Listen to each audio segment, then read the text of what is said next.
Alright everybody, welcome back to another video here on Financial Friends. Before we get this video started, I just want to ask if you go ahead and click the like button down below. Helps out the YouTube algorithm, helps me get these videos out to more people, and that is really the goal here at Financial Friends. So if you can go ahead and do that for me, I'd greatly appreciate it. If you want to see more videos like this, go ahead, hit subscribe. Let's get into this. So, 3 simple things to do before investing.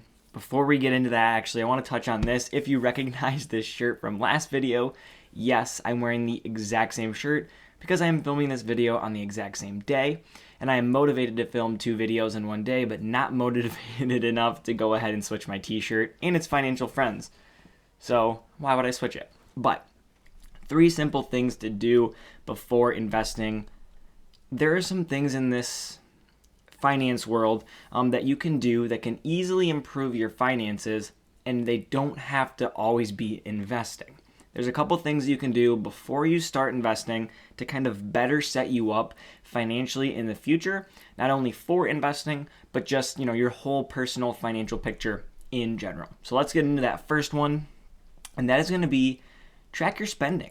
Something that so many of us do is spend, and we think that we need to raise our income and make more money. But in reality, we can actually just find out what we spend too much money on and lower our expenses instead of focusing on raising them. So why do we want to track our spending? Helps us find out where we overspend. Plain and simple. If you're tracking every single expense, you can find where, $150 a week in, going out to eat, or $10 a week in some little app on your phone, or whatever it might be. Maybe you have $100 worth of subscriptions monthly that you didn't even know. Hulu, Netflix, HBO Max, Disney Plus, Paramount Plus, they can add up very, very quickly. And if you're not tracking your spending, you might not even know that you're spending on those things. This, in and of itself, will lead to a bit less spending, or at least more intentional spending. So you might not spend $500 a month on groceries anymore, but maybe you just spend $450, and that little $50 is just being more intentional, right? Buying something that you're going to use, or avoiding buying lettuce because you have 7 packs of it in your refrigerator, but you forget every time you go to the store and you buy more. It can be things just as small as that could help you save an extra 10, 15, 20, 30 bucks a month. And that's going to add up. That is a Paramount Plus, Disney Plus subscription right there. So this also allows you to form a budget. If we don't know what we're spending, we don't actually know how much to allocate. We might think that our health insurance costs $250 a month, when in reality it's $350, and we're not allocating enough funds to that area to successfully pay for that every month. So small things like that will help you kind of get on the right path. It's also going to help out with the next thing that we're going to talk about, the next tip. Now, how can you track your spending? Well, relatively simply, you can have a physical notepad. Maybe it's an post-it note you put in your pocket, or download a notes app on your phone that you like. Go ahead and type in every single thing you're spending, and then when you get home, you could put it into a spreadsheet. Or if you just want to go ahead and do it on a spreadsheet, maybe you form all your credit card or debit card statements together, and you can go ahead and list everything out that way, kind of bundle it all up however you so choose. But number 1 is going to be track your spending. It'll definitely be eye-opening and help you save some money. Next thing you want to do is get a credit card. Yes, get a credit card. Now, why would we even think of getting a credit card? Credit cards have been kind of demonized, so to speak, in the finance community for some, and for others, they're just an absolute godsend and everyone loves them. Well, the things they will allow you to do is build a credit score. If you have a credit card, you're then taking out essentially a small loan, which is going to help you build your credit. The more credit limit you have, the more outstanding credit you have, the less you use it, the lower your utilization, the more responsible lenders will see you as, especially if you're making those on-time payments. You'll be able to slowly grow your credit score. So just getting, a normal small credit card, putting small expenses on that and paying it off at the end of the month can be extremely beneficial to you. Also, you're going to get that sweet cash back if you're getting a card that does have cash back or travel points. This is going to be useful because, again, let's say a year goes by, You take a look at your card, you have $100 in cash back or $150 in worth of travel points. You can now get a plane ticket somewhere. You can go out and get a gift for Christmas or something like that. This is money that you're already spending that you're going to be getting a percentage back simply from using a credit card instead of cash. Now, there are instances where using cash or a debit card is going to be more useful. Sometimes at the pump, gas will be more, than the 1 to 2% you're going to get back. It's going to be actually more expensive to pay with credit, in which case the more financially responsible thing to do would be to pay with cash or debit if it's same as cash.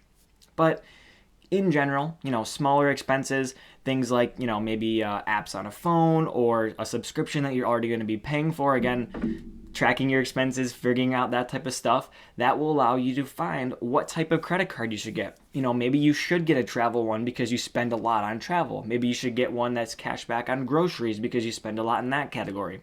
That'll kind of allow you to figure out what type of credit card you should get, where you should be using it, and if it's going to be most cost effective for you.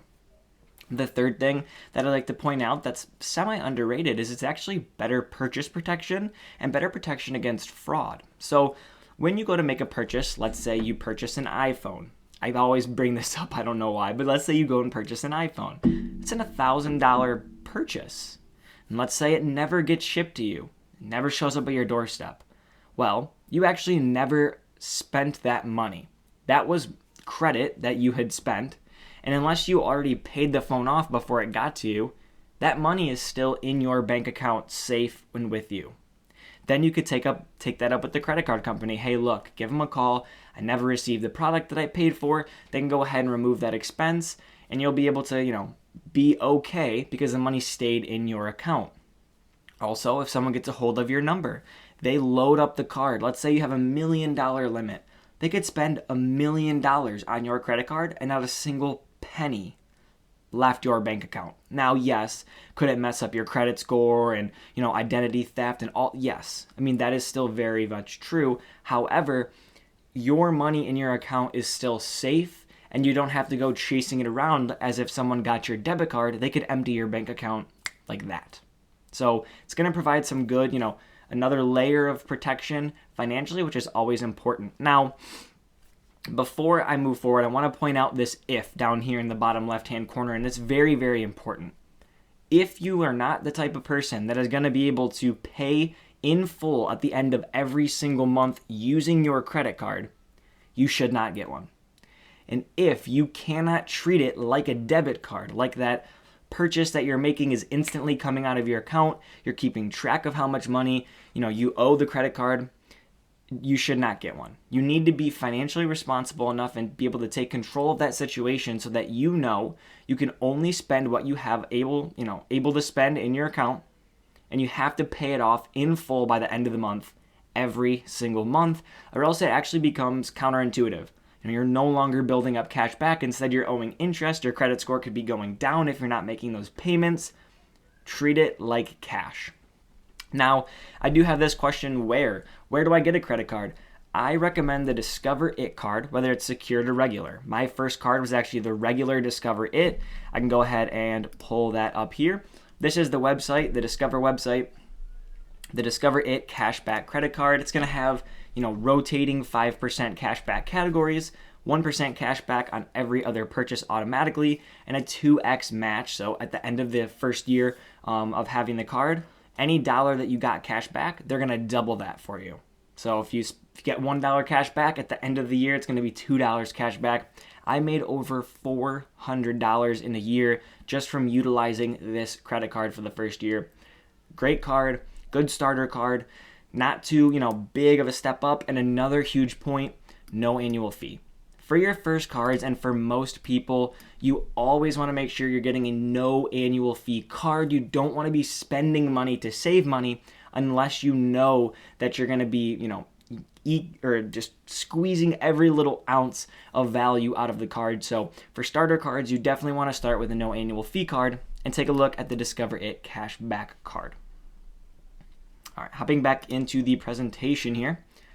Next up is going to be build an emergency fund, or build a, should have put an emergency fund. So what is building an emergency fund? Well, when you're first starting out, you want to probably focus on about $1,000. Then, or if you choose to, you can move into saving up about 3 to 6 months worth of expenses. And if you want to continue to go further, you can go all the way up to a year, you can, however much you want. But an emergency fund provides flexibility and security. What do I mean by those two words? Provides flexibility in the sense of if you prefer to leave your job for whatever reason, if you want to take an opportunity where you might not be getting paid. An emergency fund is expenses, again, 3 to 6 months, maybe up to a year's worth of expenses saved that you can cover your expenses. Every insurance or healthcare, car payments that need to be made are set aside, and you can go explore this new opportunity and try and, better yourself or become happier, whatever it might be. And then in the other sense of your job, instead of leaving that position willingly, if you lose that position, if that position gets taken away from you, if something happens within the family, a pet, vehicle, whatever it might be, that is security right there. You have that cash, it's ready to go. You can fix the problem, fix the issue, or make amends however you so choose with that cash, and then you can replenish your emergency fund later. But the big factor here is that you did not have to sell off any investments, take out loans, or anything like that. You don't want to be forced to sell investments to pay for an emergency. If it's a down market, if it's a bull market and things are going well, you really don't want to sell if you want to keep your money compounding in the stock market. So having that cash on the side, ready to go before you start investing is very, very important. Where do you keep this money? Where are we looking to keep it? Where I keep all mine currently is in a high yield savings account. Now, Chris, a buddy of mine, I'm going to link his description below. He recommended actually keeping a good amount in the checking account first, which is very true. I'm blessed enough to where I'm in a situation, if emergency did come up, my parents would be able to help me out first. I could move some funds over if need be and then spend them. But for many people, you don't have that backing or that, ability to have someone else cover those expenses first. So you want to store probably some in your checking account. That way, if something happens, boom, boom, boom. You're ready to go. You're able to spend that cash. Then you can move any funds over from a high yield savings account into that checking account to be able to spend some of that money. And last but not least, if you are keeping an overabundance of emergency fund cash, you can actually invest some of that. Now, this might not want to be mixed in with, high risk type of investments, but maybe you invest in bonds, maybe you invest in, some type of other debt, or you invest, in the stock market in like an index fund or something that's relatively safe that can kind of grow your emergency fund and keep pace with inflation rather than losing to inflation in both a high yield savings account or a checking account. I do have a few recommendations for high yield savings accounts. I'm going to go over back here to the internet. Ally Bank is one that is fantastic. As you can see, has pretty great reviews. It allows you to kind of keep your money into different buckets, kind of have it set aside in different places. And at the moment, it is earning 0.5% APY, which is a lot better than, Chase, Wells Fargo, and Bank of America, as you can see it kind of comparing itself there. It also has no monthly maintenance fee, no minimum deposit, and a few extra, bells and whistles to kind of have you play around with. And of course, it is FDIC insured. You want to make sure that if you're keeping your money somewhere where it's going to be safe, it is FDIC insured. A few other, hear the bells and whistles and such, but it is a great savings account, one that I personally enjoy. Other one I'm going to recommend, this one will be a link in the description to get some free tickets. This is Yotta Bank. This one kind of gamifies the whole saving process, makes it a little bit more fun. And as you can see here, kind of how it works. You want to go ahead and make a deposit. $25 earns you a ticket. With that ticket, you'll be able to pick some numbers, 7 lucky numbers as it says here. And then every day at 9 o'clock, it will go ahead and make a drawing. As you go here, every night it will make a drawing. Those numbers will kind of match up on your tickets. And of course, you can win all the way up to $10 million. There has been a few people that have won Teslas or they've taken the cash instead of the Tesla. But it is a super fun way to save. You're also going to be earning 0.2% APY on your money on top of, the other prizes and stuff that you can earn. Super fun way to, be able to have a little bit more social interaction. You can kind of see who's winning, who's not. Add your friends on there. And you can check in every single night to see if you've won. Link in the description to get some free tickets for that. I personally also recommend that one. So with that, that is going to be about it. Those are the 3 simple things that I kind of recommend to do before getting into the investment world. I have a ton of other videos you can check out in regards to investing, but I hope that you enjoy those 3 tips. With that being said, if you enjoyed this video, go ahead and hit the subscribe button down below. If you liked the video, give it a like. If you disliked it, hit the dislike button. That kind of lets me know how these videos are doing. With that being said, have a great day.